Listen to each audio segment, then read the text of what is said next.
Good morning, everybody. I hope that our video from yesterday was pretty fun and enjoyable.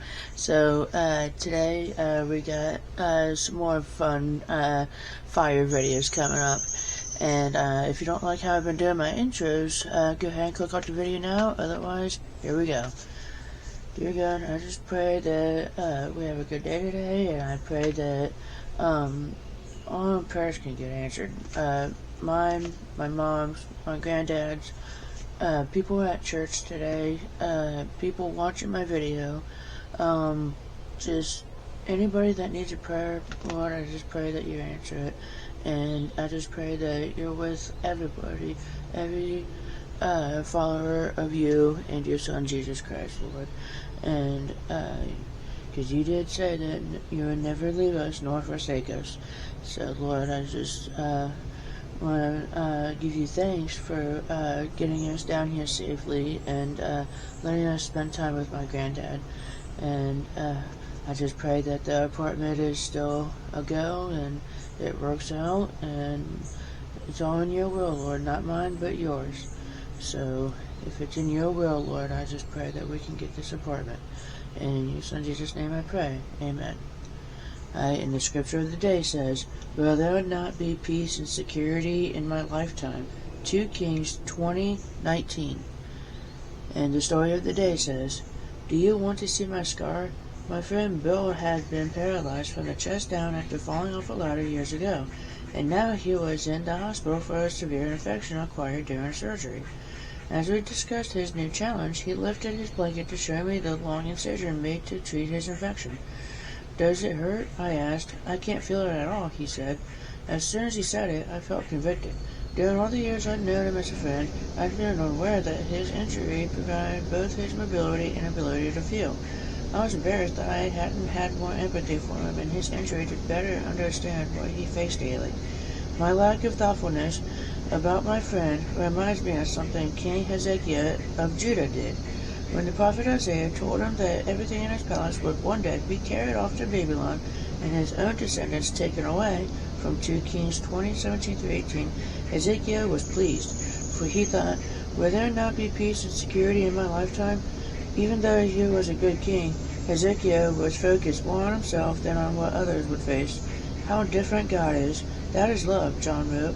Not that we loved God, but that he loved us and sent his Son to save us. 1 John 4:10. God cares so deeply for us that he suffered for us, so that we might live in his love forever. And the question of the day that I want you guys to answer in the comments is, what does God's thoughtfulness mean to you? How might you think of others today? And the small prayer at the bottom says, Thank you for love. Thank you for thinking of me, dear God. Please let your love flow through me to others. And let's get right into this video, guys. Let's get it, guys. Alright, can you start by giving us your name and a little bit about yourself? Well, my name's Elbert Cundiff. I go by the name Dusty Field. I'm Lexi Wright, Madison's grandfather. Live here in Cloverport, Kentucky, and I've had a lot of paranormal experiences basically all my life. So I've got some pictures here, some photographs and everything of some haunted places that, well, some of them I've lived in, and then some of them that I've just visited, and some of them that I've just seen. But there's one, well, there's 2 houses here that I've lived in, and then the others that I've visited. So. Okay. How did you first get into taking or collecting haunted or paranormal photos? Well, the first picture that I took, my mom and I was out riding around, and I had a camera and I was taking pictures and of old houses. I've always been fascinated by old houses. And in a place called Stiff Valley, Kentucky, there was a house up in the field, and I took a picture of, it was empty, but I took a picture of that house, and when the pictures were developed and everything, of course back then you had to develop your pictures, have them developed, and when I got that picture back, there was a picture of a man and a horse was standing in front of the house. And the man and the horse wasn't there when I took the picture. And so then, you know, I had that picture, and then I just got talking to people about paranormal experiences and things that they've seen and all. And then I thought, well, they told me these stories, I need pictures to go along with these stories. So then I just started taking pictures of houses and things like that. Okay. I already know the answer to this one, but do you believe in ghosts or spirits? Why or why not? Well, of course I do. I mean, I have to believe in what I've seen.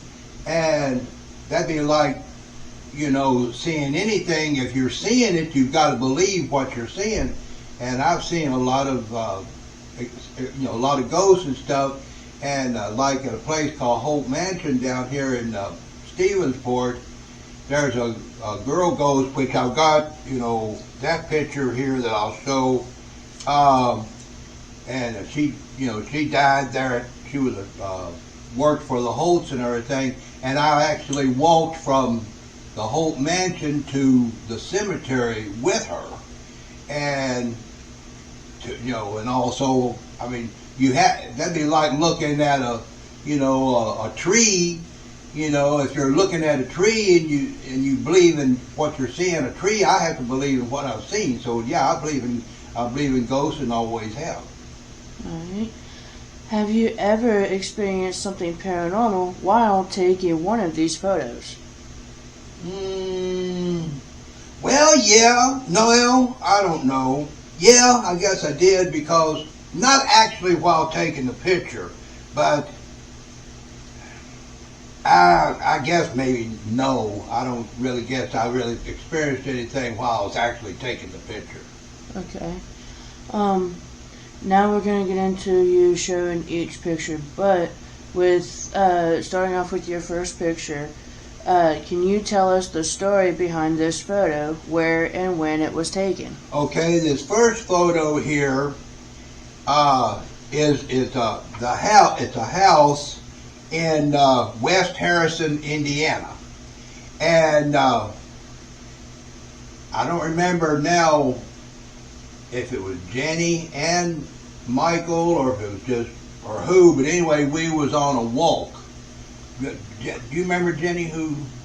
I know I was there. Okay, you was there, and we was taking a walk. It was me and, you know, Valerie, and all those were taking a walk down a sidewalk, and we in West Harrison, Indiana. And there was a house there that I was fascinated with, and I took a picture of it. Well, when I took a picture of this house in West Harrison, Indiana, of course there wasn't anything, you know, on the front porch or anything. When I got the picture back, it shows a white spot sitting next to a porch post there. And when I showed the picture to a neighbor that lived down below the house, she looked at the picture and she explained the picture to me. It's the ghost of Tony Winton, and sitting there on the front porch. And she said he was a little 4-year-old boy that lived there with his family. And his dad had bought him, for his birthday or something, had bought him one of these big, like a beach ball type, one of these big balls. And he was playing with it there on the front porch. And when he did, he got away from it and bounced down the step and rolled out into the blacktop there in front of the house. And when he ran after the ball to get the ball that he was playing with, he got hit by a car. And of course it killed him. And when I showed the lady this picture, she said where the white spot is sitting is where little Tony Winton was set, and look at his picture books. So when I took this picture, you got to look real careful, but this white spot sitting on here was not there when I took the picture, but if you want to get Mom, a close keep up, pass it over to her.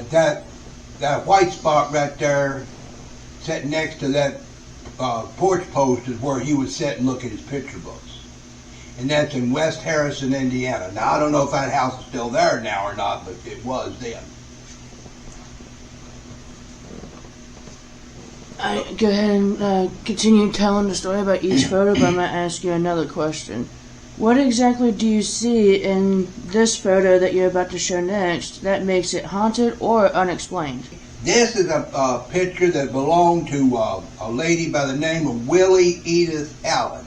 And Dad had rented this house from her. Well, in fact, he had rented 2 houses, and this is the second house that Miss Allen or Dad had rented from Miss Allen.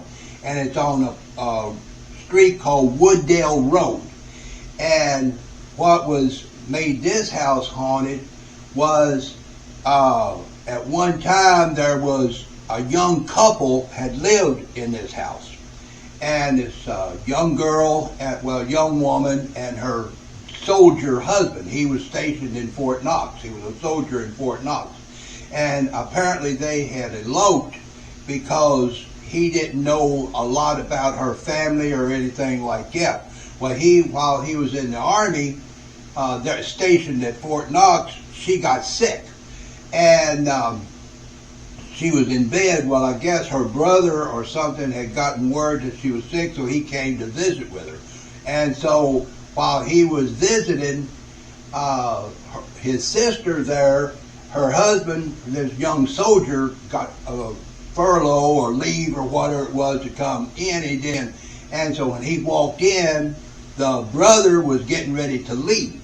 And so he just bent down and kissed his sister, bye and everything, was getting ready to leave. Well, when the soldier walked in, he saw this, man that he didn't know, kissing his wife there. And the thing was, his wife was being sick and everything. She was in a pink nightgown, was laying in bed. And of course, he thought the worst and everything. He thought something was going on, didn't know that was her brother. And he chased the guy out, and he went in, and the soldier did, and beat up his young wife to the point where he thought he had killed her. But just to make sure, he went out on the carport and got a gallon of gasoline and went in and poured gasoline all over her, then set her on fire. And so the neighbor across the road, by a woman by the name of Thelma Miller, she saw the smoke coming out and everything. Well, she called the police and she called the fire department and everything. They went and they took her out. And of course, Miss Miller was the one that identified the body. Now, what makes this house haunted is while we lived here, I was laying on the couch in the living room, and I had my little dog, miniature beagle, Crypto, with me. And I looked up, and there was a woman standing there at the wall going next to the hallway, and she was wearing a pink nightgown and had pink hair colors in her hair. Well, I thought it was Mom, so I just said, I'm going to bed, turned off the light. Next morning, I got up and I asked Mom, what did she want? She said she didn't know what I was talking about. I said, you was in a pink nightgown and pink hair colors. And she said she didn't have a pink nightgown, didn't have pink hair colors. And so that was this ghost of this girl that her husband had killed. And I was talking to Miss Miller about it. She said that ghost shows up every time somebody moves into that house. She will appear to see if she can find if that's her husband. So that's what made that house haunted. Sure, close up.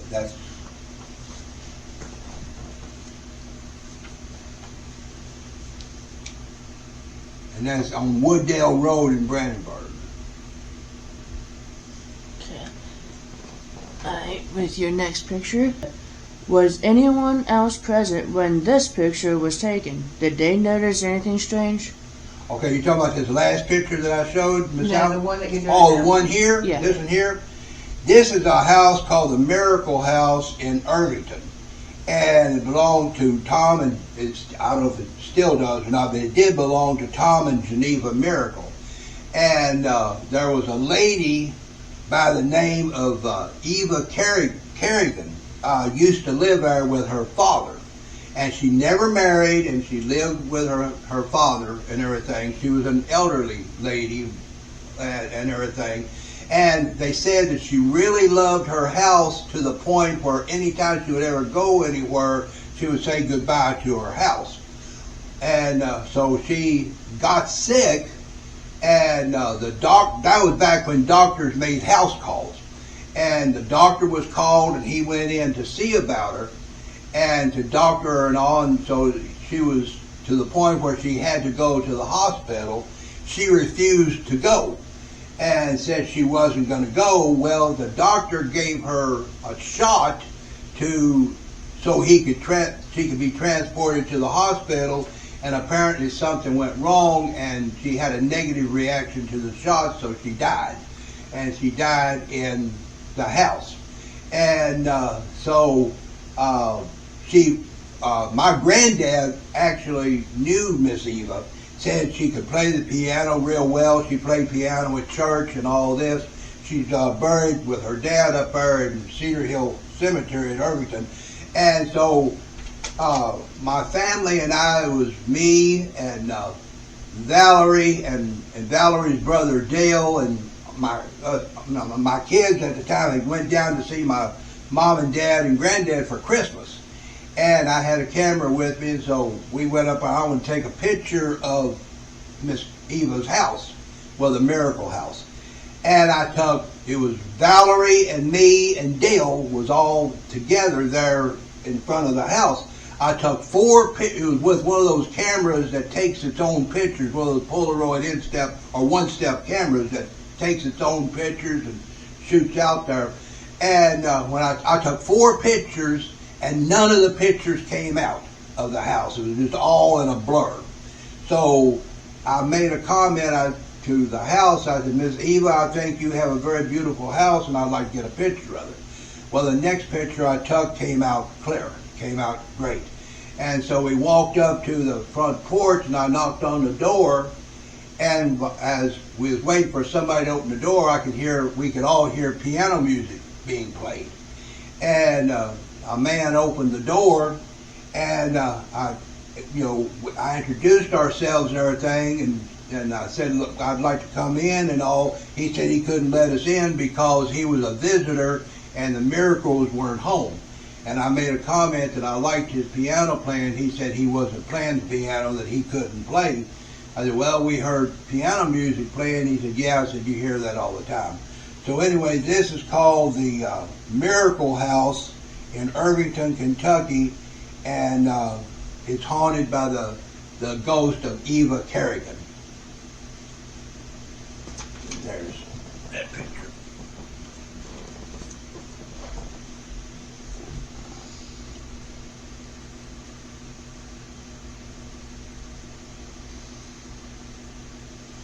Okay. Okay. And the next question is, has this photo ever been analyzed or questioned by anyone? What did they say? No, not that I know of.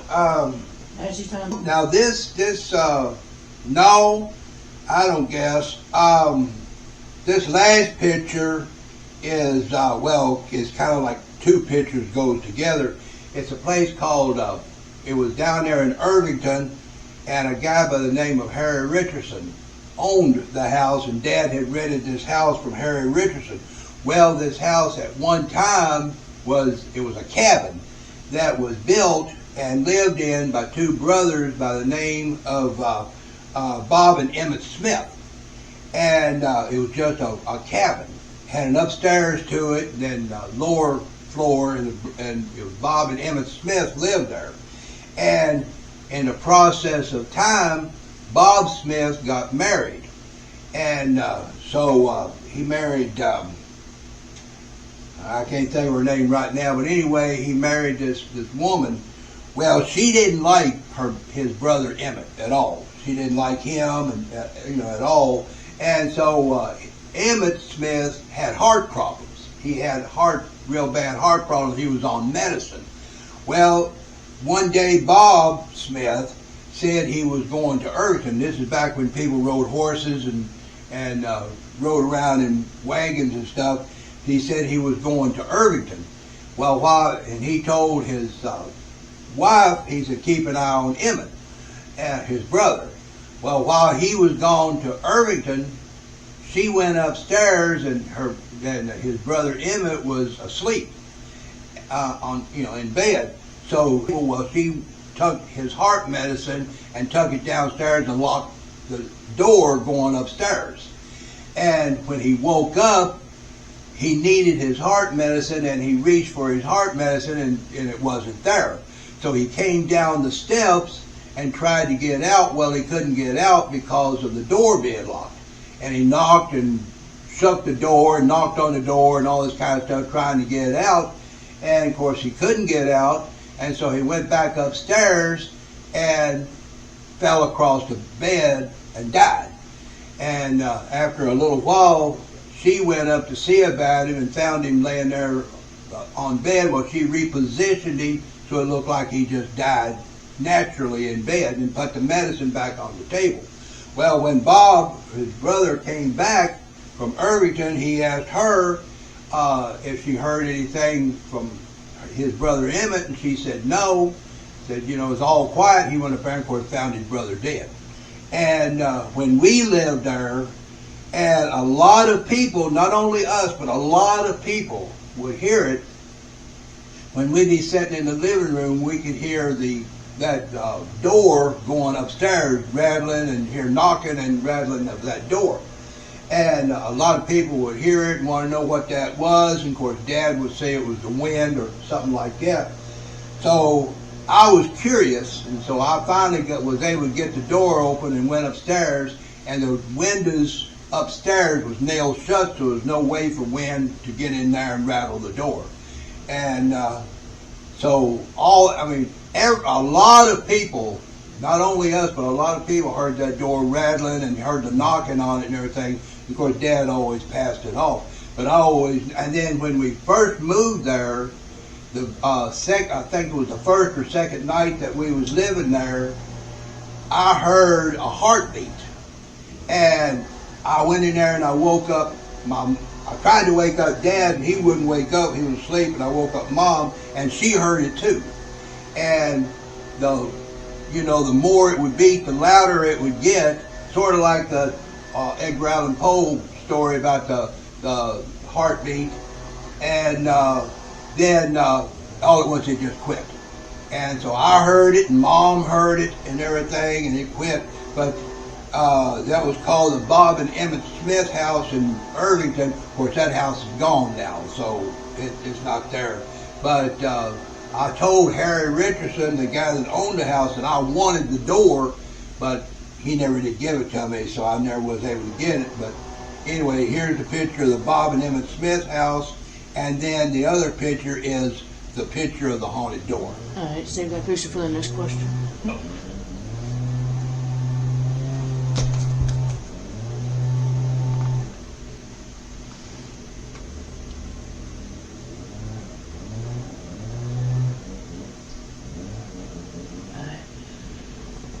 I'm going to give you back this picture, and I'll hold it for this question here.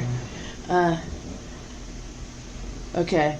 Did you feel anything unusual in the moment? A chill, a noise, or a feeling? Oh yeah.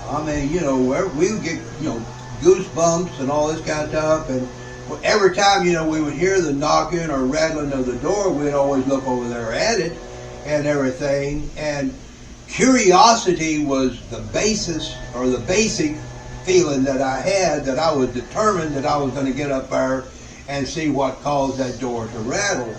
And of course, Harry had I can say this now, Harry's passed away, but Harry had a padlock on the door, and so that didn't deter me. I still was able to take the hasp off the door and get upstairs, and that's when I found out that the windows and everything was nailed shut, and there couldn't be any wind or anything like that to cause the door to rattle. But, you know, a lot of people, they heard it, you know, rattling and knocking, and of course they would ask about it, and of course Dad, like I said, Dad would always pass it off. So I don't know that it actually bothered him, but a lot of people did hear it. And that's the door that would rattle all the time. So. And it was all, and I still say it was the ghost of Emmett Smith was causing those knocks. Okay. Referring to the same place that you just mentioned, has this place or object in the photo had any history of hauntings or strange activity? Well, as far as I know, you know, like I said, I don't know how many people, you know, has witnessed what we witnessed, you know, before we moved there.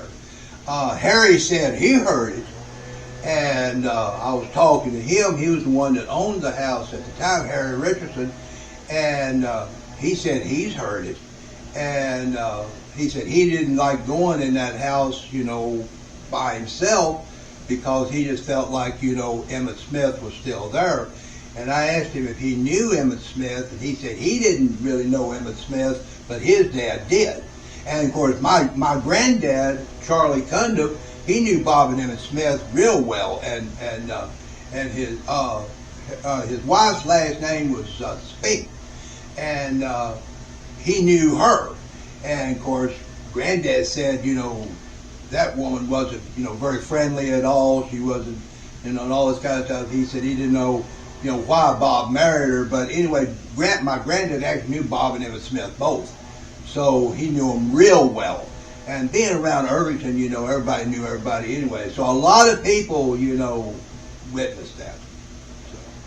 And the final question, referring to your photos, has anything strange happened since you last took your last paranormal photo?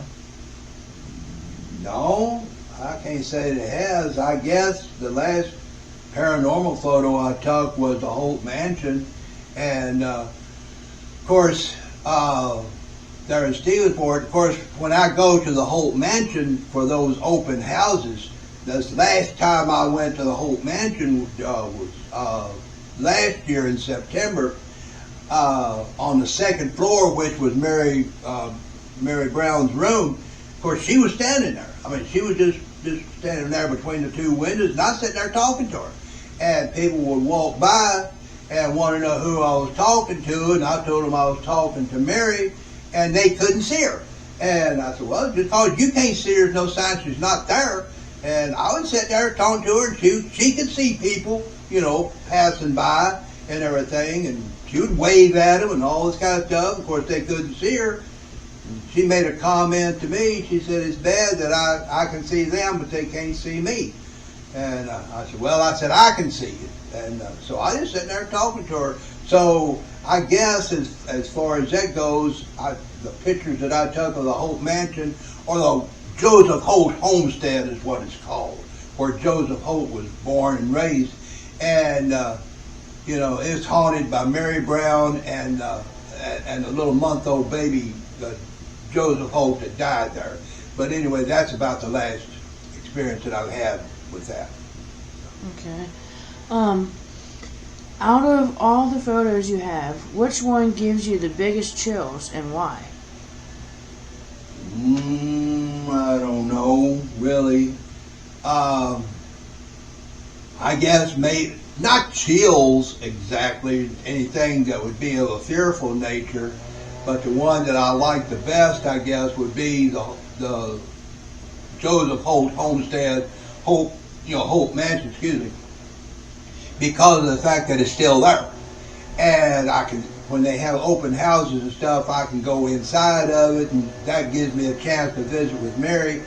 And even when it's locked and everything, we can still go down to it. Go to the cemetery and visit with Mary, you know, there at the cemetery. So I guess of all of them, you know, and you got to figure some of them not even still there anymore anyway, that's been torn down or whatever, but the Holt Mansion is still there, so I would say that one. Okay. Have you ever tried to debunk or explain any pictures logically? No, I just believe what I don't go in for debunking. I think people that does that is ridiculous. That's the reason I don't watch those shows on television where they want to debunk everything. And the way I look at it, if you don't believe, stay away. And, you know, just like I was talking to my son Michael, and he was wanting to go to Waverly Hills Sanitarium in Louisville, which is definitely haunted, because I know for a fact it is. And I told him, I said, if you're going to go in there and make fun of everything, just don't go. Because I said, you know, you're gonna deter the spirits. That he said he was going to go in there with an open mind. I don't believe in people going to places like that and trying to find reasonable explanations for everything. If you don't believe in what you're doing, just don't do it. That's the way I look at it. And just like with UFOs, if you don't, I believe there are UFOs, and if you don't want to believe in UFOs, don't get on television and try to say it's something totally different. And if you don't believe in ghosts, why go to a place and try to investigate it? And don't be saying, you know, they're saying stuff that they're not and all this kind of stuff. I don't believe in fake parapsychologists. I just don't do that. And if you're not going to believe what you're doing, just don't go. Do you think the spirits or entities in any of your photos are trying to communicate something? Yeah. Basically all of them. Emmett, you know, was trying to get out from the upper room. You know, that's the reason he was trying to get through that door, and he couldn't get through it. And, you know, his spirit was, while the house was still there, that is, was rattling the door. That woman, the girl in the pink nightgown, according to what Thelma Miller said, she appears every time somebody moved into that house to see if it's her husband. Apparently she was wanting to get revenge on him for, you know, for murdering her. And I would say, and of course Mary, you know, she haunts the Hope Mansion and everything. Now I don't think she died of a broken heart. And because she was both got married, and her fiance, Edward Gillespie, was murdered. And so, you know, she died of a broken heart. But yeah, they're all trying to communicate, you know, that they're still there. That's the reason ghosts, you know, hang around, because they got unfinished business, or they got something that they want to say, or something they want to tell somebody. So that's the reason they're here. Okay. Have you ever thought about stopping because it got too scary or dangerous? No. I haven't seen a ghost yet that's ever scared me. I'll sit here and talk to them all day if they want to talk to me. Okay. What advice would you give someone who wants to explore or document the paranormal? Believe, basically. Don't go in there with the mindset that I'm going to explain what's going on. You know, I'm going to find some kind of a reasonable explanation for it. Go in with the belief that if a place is said to be haunted, it is. Don't go in there and say, well, I'm going to, you know, this is caused by, you know, whatever. I mean, don't debunk it. Just go in there and believe. And, you know, if you're not going to believe, just don't go. Alright, well, I'd like to give thanks to my granddad for explaining his haunted photos and doing this interview with us. We're going to do my outro now. Thank you. Well, one thing before you go, this apartment is haunted. This in here. There was a man that lived here before I moved in it and everything, and he died in his apartment. And but it's not him that haunts it. There's a white cat in here. I've seen it a number of times, briefly, just out of the corner of my eye, but I don't get a full view of it. But there is and why there's a white cat in here, I don't know, because I've asked all my neighbors, or a lot of them, and they said no, that man didn't have a cat. But there is a white cat in this apartment. So it's haunted by a white cat, but why the man that died in here doesn't haunt it, I don't know. Wouldn't bother me if he did, but, you know, there is a white cat here. But this apartment here is haunted, so. Alright guys, so which of these photos that my granddad showed do you guys think is the most haunted? Let us know in the comments below. And do you think that these are real spirits or something else entirely? we want to hear your thoughts in the comments below. So we're going to get on with my outro. So if you guys did enjoy this interview, this fun little get to know my grandpa on the paranormal side a little bit. So if you guys did enjoy that, please let me know by leaving a like and subscribing down below if you are new, and push the bell for the push notifications so you never miss a fire video from Lexi Wright. So I try to make sure I put out fire videos for you guys. So that's going to close out today's video. It's been me, Lexi Wright. Hey, spirits live, ghosts rule. And we're all out. Peace out, everyone.